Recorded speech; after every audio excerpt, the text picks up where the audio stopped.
Kapay na adlaw sa inyo pa na sa wala. Kaya naman ako na yung ginagawa. So, nagpo-prepare na lang ako para sa pagkala o kung may pupuntahan lang kami. Pero gusto na kailangan ko ng potion. So, ito yung nilalagay ko kapag pang first coat. Yung parang cleanser lang din yung atake. So, yan, ganyan. Pero potion siya. Parang alcohol ata to. Ginamit ko. Pero check na lang po kung gusto niyo po ma-order na. Meron naman yan sa Shopee. Sa Shopee ko lang yun na-order yun. So, ayan na nga. Palinis-linis lang mo ng mukha. Tapos, ayan. Pwede din po siya sa leg. So, ayan. Ayan. Tapos, nung bandang huli. Parang dumi naman. Dapat biyatang di bagsak tawan. So, ayan. So, pangalawang nalagay ko ito. Sunscreen. Dalawa to eh. Yung magkabila to. Anti-aging. Tapos, basta yun. Serum siya. For anti-aging sa mukha. Ewan ko kung bumata pa ako nito. Hanggang 16 years old. Charot. Tapos, ganyan. Yan lang. Pahit-pahit lang.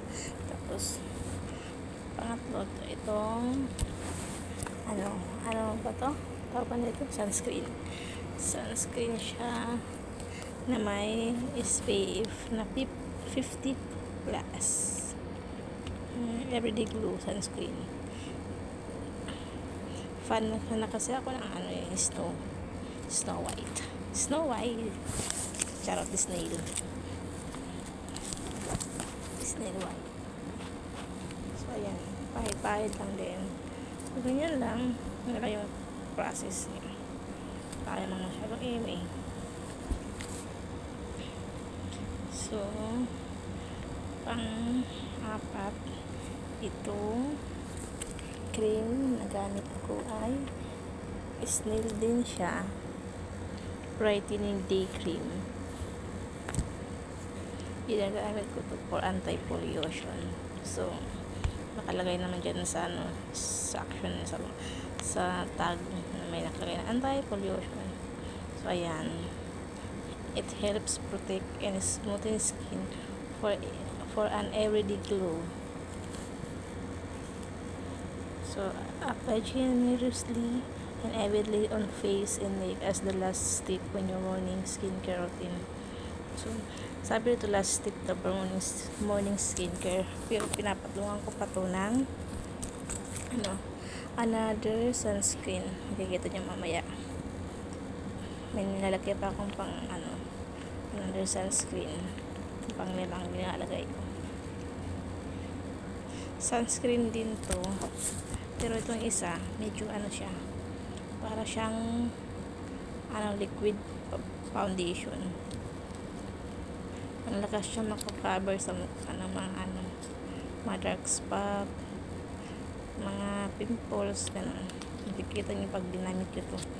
Parang yung small niya, tapos parang glass skin ba tawag doon? Nakikita niyo pag nasong ko ito mamaya. Parang ang kinis lang ng face ko. Charot. Pero personal hindi siya. May lang. Makinis lang tayo tuwing nag-makeup. Hindi naman ito makeup, pero sunscreen nga. So, yan. Paulit-ulit. So, ito. Ginagawa ko naman. Maglalagay tayo ng mascara.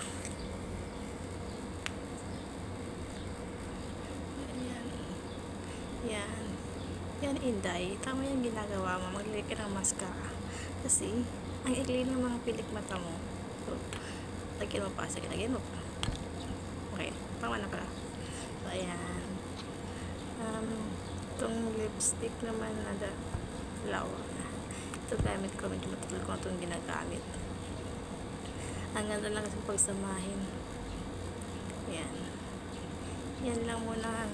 Una kong nilalagay yung medyo pula. Medyo red siya. Pero yung tawag sa kulay na yan ay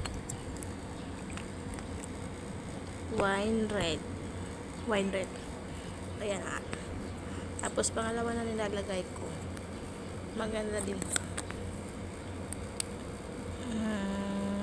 Maple red. Maple red yung nilalagay ko. Ayan.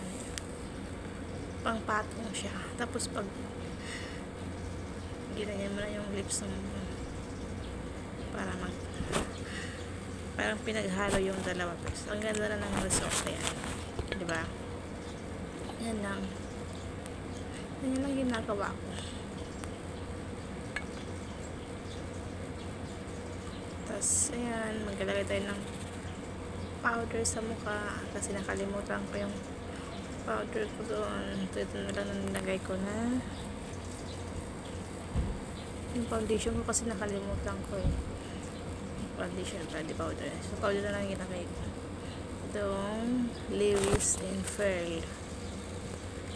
Lewis and Pearl. Ang ganda naman niya. Jasmine Gardenia scent. Oil control. Hypoallergenic. Allergenic. Ito maganda. Ayan. Ayan na nga. Ayan na. Ayan na. Diba? Nasub ko pa yan. Ayan. Walang pinagbago sa ganda.